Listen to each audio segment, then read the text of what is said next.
Investors. इस video में मैंने टॉप 5 ऐसे म्यूचुअल फंड के बारे में बात किया है जिसमें आप इन्वेस्ट कर सकते हो फॉर लास्ट 10-20 या इससे भी ज़्यादा समय के लिए। आप काफ़ी सारे लोग ऐसे भी इस वीडियो को देख रहे होंगे जो कि ऑलरेडी म्यूचुअल फंड में इन्वेस्ट कर चुके होंगे, और अगर आपका म्यूचुअल फंड रिटर्न नहीं बना रहा होगा तो आप सोच रहे होंगे कि क्या आपको म्यूचुअल फंड स्विच करना चाहिए और नहीं। और कुछ लोग पहली बार म्यूचुअल फंड में इन्वेस्ट कर रहे हैं, और उन सारी लोगों के लिए ये जो वीडियो है वो काफ़ी ज़्यादा हेल्पफुल होने वाला है, क्योंकि मैंने सारी चीज़ों को एड्रेस किया है इस वीडियो में। जो लोग पहली बार म्यूचुअल फंड में इन्वेस्ट कर रहे होंगे उनके लिए सबसे बड़ा इशू ये आता है, क्योंकि डिफरेंट टाइप के म्यूचुअल फंड होते हैं तो उनको समझ नहीं आता कि कौन सा म्यूचुअल फंड उनके लिए सही है। क्योंकि अगर आपकी एज 15 ईयर्स है और किसी और व्यक्ति की एज 45 ईयर्स है तो ये तो मतलब नहीं हो सकता कि एक ही म्यूचुअल फंड दोनों लोगों के लिए सही है। आपके लिए जो म्यूचुअल फंड सही है वो डिपेंड करता है कि आपका एज क्या है, आपकी रिस्क एपेटाइट क्या है। जैसे कि कुछ लोग ऐसे होते हैं जो अपने पैसे के साथ बिल्कुल भी रिस्क नहीं लेना चाहते, वो चाहते हैं कि रिटर्न थोड़ा सा कम मिल जाए लेकिन सेफ्टी फर्स्ट। और कुछ लोग ऐसे होते हैं जो कि थोड़ा सा रिस्क लेना चाहते हैं लेकिन उनको रिटर्न काफ़ी ज़्यादा चाहिए। तो इन सारी चीज़ों को मैंने इस वीडियो में कवर किया है, और 5 ऐसे म्यूचुअल फंड मैंने रैंक किया है इस वीडियो में जिसमें आप आंखें बंद करके इन्वेस्ट कर सकते हो। साथ में मैंने ये भी किया है कि कौन सा म्यूचुअल फंड किस तरह के लोगों के लिए सही होगा, तो आपको कोई भी दिक्कत नहीं होगी। So without any further delay let's directly jump into the video. तो जो 5वें नंबर पे आते हैं जो म्यूचुअल फंड, वो है Mirae asset emerging blue chip fund. और दोस्तों मैंने जो म्यूचुअल फंड की रैंकिंग है वो इस हिसाब से सेट नहीं किया है कि जो सबसे ज़्यादा रिटर्न है वो सबसे पहले है और जो सबसे कम रिटर्न वाला है वो सबसे लास्ट में। ऐसा नहीं है, क्योंकि कुछ ऐसे म्यूचुअल फंड है जो कि पास्ट में तो काफ़ी अच्छे रिटर्न बनाए हैं लेकिन फ्यूचर में वो उतना अच्छा रिटर्न नहीं बना सकता। तो मैंने इस हिसाब से रैंक किया है कि जो फ्यूचर में कौन सा म्यूचुअल फंड सबसे ज़्यादा रिटर्न बना सकता है। ठीक है, तो पहला मैंने आपको बता दिया है जो कि है Mirae asset emerging blue chip fund. और इसका जो 5 ईयर का रिटर्न है, 5 ईयर का सालाना रिटर्न है वो है 16%, जो कि एक एवरेज रिटर्न है।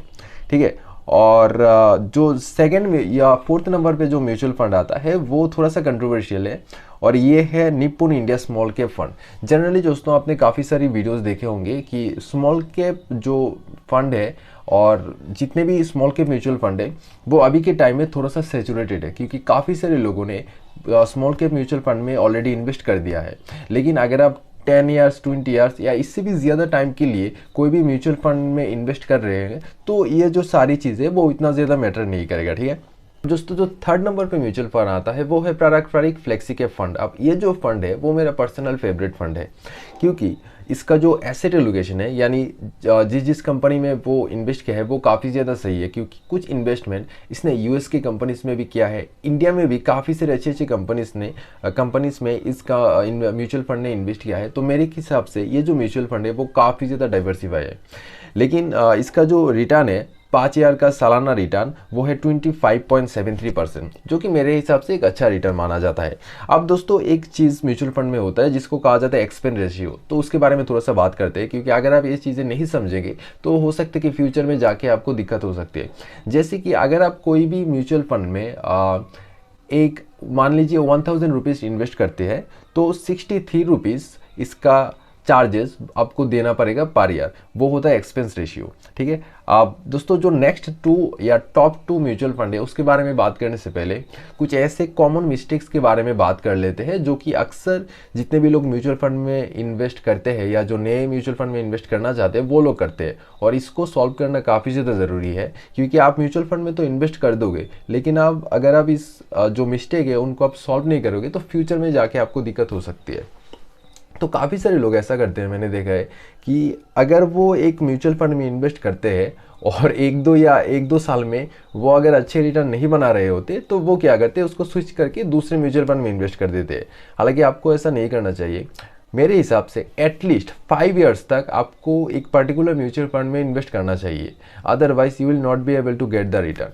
ये पहला मिस्टेक है जो कि काफ़ी सारे लोग करते हैं। जो दूसरा मिस्टेक है मैंने देखा है कि काफ़ी सारे लोग करते हैं कि डिफरेंट टाइप्स के म्यूचुअल फंड होते हैं, कि ICW होता है, एक ग्रोथ ओरिएंटेड होता है, एक एक्टिव होता है, पैसिव होता है। तो लोग काफ़ी ज़्यादा कंफ्यूज हो जाते हैं, उनको समझ नहीं आता कि कौन से टाइप के म्यूचुअल फंड में इन्वेस्ट करना चाहिए। तो मैं आपको ये क्लियर कर देता हूँ पूरी तरीके से। वैसे तो दोस्तों काफ़ी तरह के म्यूचुअल फंड आते हैं, लेकिन दो टाइप्स के म्यूचुअल फंड जो कि आपके लिए जानना सबसे ज़रूरी है, सिर्फ उनके बारे में बात करते हैं, ठीक है। उससे मेरे ख्याल से 90% जो कन्फ्यूजन है वो दूर हो जाएगा। तो आपने देखा होगा कुछ म्यूचुअल फंड की एंड में लिखा होता है ICDW, और कुछ म्यूचुअल फंड के पीछे लिखा होता है डायरेक्ट ग्रोथ। अब इसका मतलब ये होता है कि ऐसे भी कुछ म्यूचुअल फंड होता है जिसमें अगर आप पैसे इन्वेस्ट करते हो तो रेगुलरली एक इनकम आपका आता रहेगा, ठीक है। उसको कहा जाता है ICDW। और जो डायरेक्ट ग्रोथ है उसमें क्या होता है कि कोई भी आपको पैसा नहीं मिलेगा, कोई भी रेगुलर इनकम म्यूचुअल फंड से नहीं आएगा, लेकिन म्यूचुअल फंड का जो ग्रोथ है, म्यूचुअल फंड का जो वैल्यू है वो ICDW की कंपैरिजन में ज़्यादा तेज़ी से बढ़ेगा। तो बस यही दो मेन म्यूचुअल फंड के टाइप्स है। वैसे और काफ़ी तरह के टाइप्स होते हैं, लेकिन वो आपके लिए जानना उतना इंपॉर्टेंट नहीं है, ठीक है। अब दोस्तों बात करते हैं कि सेकंड नंबर पे कौन सा म्यूचुअल फंड आता है। तो दोस्तों मेरे हिसाब से दूसरे नंबर पे मोतीलाल ओसवाल का मिड कैप फंड आता है, क्योंकि इसने लास्ट 5 ईयर में 34.52% का सालाना रिटर्न दिया है, जो कि मेरे हिसाब से काफ़ी अच्छा है। अब दोस्तों बात करते हैं कि पहले नंबर पे कौन सा म्यूचुअल फंड आता है। दोस्तों अब देखो, जो म्यूचुअल फंड पहले नंबर पे आता है वो मेरे लिए सही हो सकता है, लेकिन ऐसा ज़रूरी नहीं है कि हर कोई जो इस वीडियो को देख रहा है उसके लिए वो म्यूचुअल फंड सही हो। ये डिपेंड करते हैं आपकी एज क्या है और आप किस तरह के इन्वेस्टर हो। अगर आप ज़्यादा रिस्क लेना चाहते हैं तो आपके लिए कौन सा म्यूचुअल फंड सही है, ये भी मैं इस वीडियो में क्लियर कर दूंगा अभी। तो मेरे ख्याल से मेजोरिटी लोगों के लिए जो सबसे बढ़िया म्यूचुअल फंड हो सकता है वो है HDFC फ्लेक्सीकैप फंड, और मैंने भी पर्सनली इस म्यूचुअल फंड में इन्वेस्ट किया है। अब दोस्तों मेजोरिटी लोगों के लिए ये सही हो सकता है, लेकिन आप बात करते हैं कि आपके लिए कौन सा म्यूचुअल फंड सही है।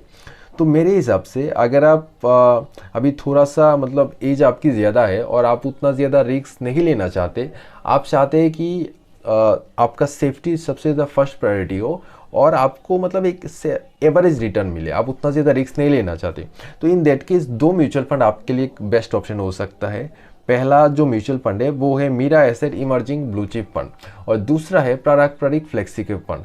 इन दोनों जो म्यूचुअल फंड है वो मेरे हिसाब से काफ़ी अच्छी तरीके से डाइवर्सिफाई है और रिटर्न जो है वो भी काफ़ी डिसेंट है। तो अगर आप थोड़ा सा सेफ इन्वेस्टर हो तो in that case you can go with this two mutual fund. अब दोस्तों बात करते हैं कि अगर आप थोड़ा सा एग्रेसिव इन्वेस्टर हो और आप चाहते हैं कि आप थोड़ा सा रिस्क लेने के लिए रेडी है, लेकिन जो रिटर्न है वो आपको काफ़ी ज़्यादा चाहिए, इन दैट केस मैं आपको सजेस्ट करूंगा कि आप स्मॉल कैप म्यूचुअल फंड के साथ जा सकते हो, जो कि है निपुण इंडिया स्मॉल कैप फंड। और जो दूसरा म्यूचुअल फंड है वो जो कि मेरे हिसाब से काफ़ी सही हो सकता है वो है Motilal Oswal mid cap fund, क्योंकि इसने भी काफ़ी अच्छी रिटर्न दिया है इन लास्ट 5 ईयर्स, ठीक है।